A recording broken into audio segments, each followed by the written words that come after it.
రాష్ట్రంలో విద్యార్థులను నిరుద్యోగులను నిలువున వంచిన కూటమి సర్కార్ ప్రజలకు మొండి చేయి చూపిస్తుందని వైసీపీ నేతలు ఆవేదన వ్యక్తం చేశారు. బుధవారం రాష్ట్ర వైసీపీ పార్టీ పిలుపు మేరకు శ్రీకాకుళం కలెక్టరేట్ ఆవరణలో వైసీపీ యువజన విభాగం ఆధ్వర్యంలో యువత పోరు పేరుతో భారీ నిరసన కార్యక్రమం చేపట్టారు. ఈ సందర్భంగా వారు మాట్లాడుతూ కూటమి ప్రభుత్వం ఎన్నికల ముందు ఇచ్చిన హామీలు విస్మరించి కేవలం వారి కార్యకర్తలు నాయకుల కోసం ప్రచార ఆర్భాటాలు చేస్తున్నారని విమర్శించారు. ఫీజు రీఎంబర్స్మెంట్ వసతి దీవెన కింద 4,600 కోట్లు బకాయి పడిందని, వీటిని తక్షణమే చెల్లించి విద్యార్థుల భవిష్యత్తును కాపాడాలని వారు డిమాండ్ చేశారు. విద్యార్థుల జీవితాలను నాశనం చేయటానికి కూటమి నేతలు కంకణం కట్టుకున్నారని, ఇది మంచి పద్ధతి కాదని వారు ఆవేదన వ్యక్తం చేశారు. వైసీపీ నేతలపై కూటమి సర్కారు బెదిరింపులు, కక్ష సాధింపు చర్యలు, అరెస్టులు, అణచివేత ధోరణితో పాలన సాగిస్తున్నారు తప్ప ప్రజా సమస్యల పరిష్కారంలో 9 మాసాల కాలంలో వైఫల్యం చెందారని వారు విమర్శించారు. అంతకుముందు నగరంలో భారీ ర్యాలీ చేపట్టి కలెక్టర్ కార్యాలయం చేరుకుని వినతి పత్రం సమర్పించారు. ఈ కార్యక్రమంలో రాష్ట్ర మాజీ శాసన సభాపతి తమ్మినేని సీతారాం, మాజీ ఉప ముఖ్యమంత్రి ధర్మాన కృష్ణదాస్, రాష్ట్ర మాజీ మంత్రి doctor Seediri Appalaraju, Srikakulam ZP chairperson Piriya Vijaya, మాజీ శాసనసభ్యులు రెడ్డి శాంతి, గొర్లె కిరణ్ కుమార్, వైఎస్ఆర్సీపీ నేతలు, కార్యకర్తలు పెద్ద ఎత్తున పాల్గొన్నారు.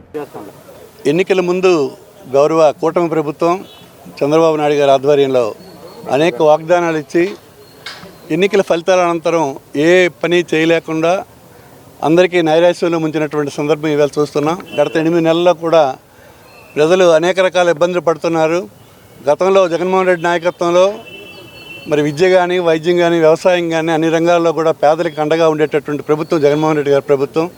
దానికి భిన్నంగా ఈవేళ కక్షాదింపులు, కార్పణ్యాలు, కక్షతో ఈవేళ వైఎస్ఆర్ శ్రేణుల్ని ఇబ్బంది పెట్టే పరిస్థితి తప్ప మరి విద్యార్థులకు సైతం ఏ రకమైనటువంటి మేలు చేయలేనటువంటి ప్రభుత్వం ఈవేళ రాష్ట్రంలో నడుస్తోంది.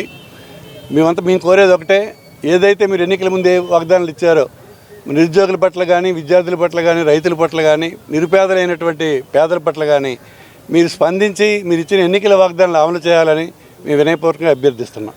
ఇది ఫీజు రియంబర్స్మెంట్ కోసం జరుగుతున్నటువంటి ధర్నా. ఇది ఈ ఫీజు రియంబర్స్మెంట్ అన్నటువంటిది 3,500 కోట్లు ఇవ్వాలి. హాస్టల్ మెయింటెనెన్స్ వీటికి 1,100 కోట్లు ఇవ్వాలి. ఇవేమీ ఇవ్వకుండా ఎగ్గొట్టి ప్రతి త్రైమాసికం కూడా ఇట్లాగే పోస్ట్ పోన్ చేశారు.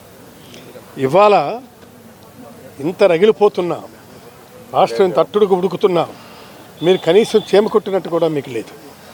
కాబట్టి దీని మీద చాలా స్పష్టమైనటువంటి నిర్ణయం తీసుకున్నాం. ఈ ఫీజు ఇదన్నటువంటిది ఇంకా ఉధృతం చేస్తాం. తర్వాత ఇంతవరకు మీరు ఒక్క డిఎస్సి పోస్ట్ కూడా మీరు ఇవ్వలేదు. ఒక్క డిఎస్సి పోస్ట్ ఇవ్వలేదు. ఏం చేయాలనుకుంటున్నారు ఈ రాష్ట్రాన్ని? ఈ రాష్ట్రంలో ఉన్నటువంటి యువతనే ఎటు తోసేయాలనుకుంటున్నారు? గంగలో దోసేయాలనుకుంటున్నారా? మీరే చెప్పాలా.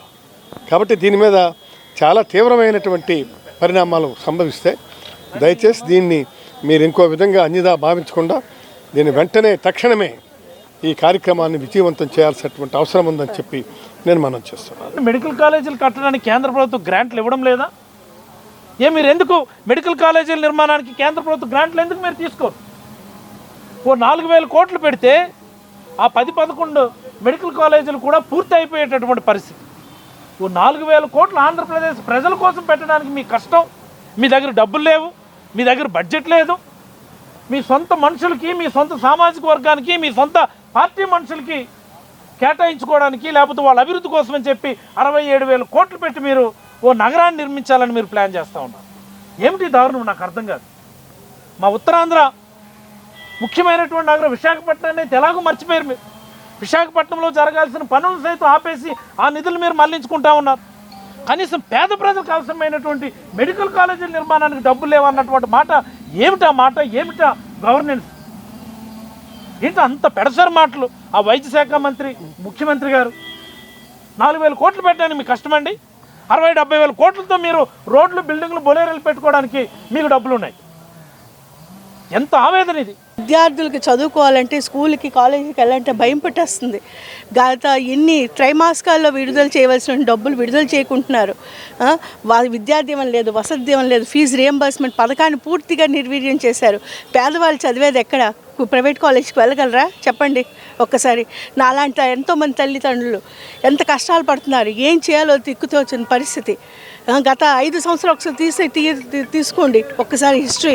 2019 నుంచి 24 లోపు 45,000 పైన గవర్నమెంట్ స్కూళ్ళు, కాలేజీలు పునరుద్ధరణ, రెనోవేషన్ చేసి అన్ని విధాలుగా ఎలిమెంట్స్ని స్థాపించి ప్రజలకు అంటే తల్లిదండ్రులకు, పిల్లలకు చదువును మరి అతి దగ్గరలో చేసిన ప్రభుత్వం జగనన్న ప్రభుత్వం.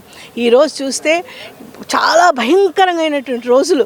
నిరుద్యోగ భృతి 20 లక్షలు ఇస్తామన్నారు, 20 లక్షల మందికి ఒక్క రూపాయి లేదు. ఒక్కొక్క నిరుద్యోగ యువతకు 72,000 ఈరోజు బకాయి పడినటువంటి ఈ కూటమి ప్రభుత్వం త్వరగా ప్రజలు బుద్ధి చెప్తారు, స్వస్తి చెప్తారు.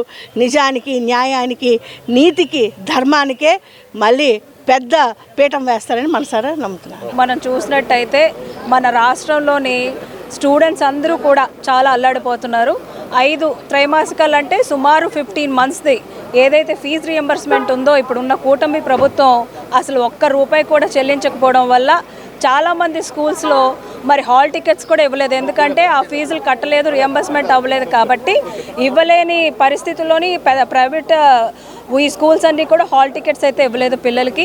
ఎక్కడైతే హాల్ టికెట్స్ ఇచ్చారో వాళ్ళు పేరెంట్స్తో బాండ్స్ రాయించుకున్నారు. ఏంటి అంటే ప్రభుత్వం ఫీజు రియంబర్స్మెంట్తో సంబంధం లేకుండా వాళ్ళు చెల్లిస్తామని బాండ్ పేపర్ల మీద రాస్తేనే పిల్లలకి హాల్ టికెట్ ఇచ్చిన పరిస్థితి. ఇంత జరుగుతున్న పిల్లలందరూ రోడ్డుకెక్కినా కనీసం చీమ కుట్టినట్టు కూడా లేదు ఈ ప్రభుత్వానికి. మరి మేమందరం కూడా స్టూడెంట్స్ తరఫున ఈరోజు కలెక్టరేట్ దగ్గరికి వచ్చాము, శ్రీకాకుళము. ఆయనకు రిప్రజెంటేషన్ అయితే చేశాము.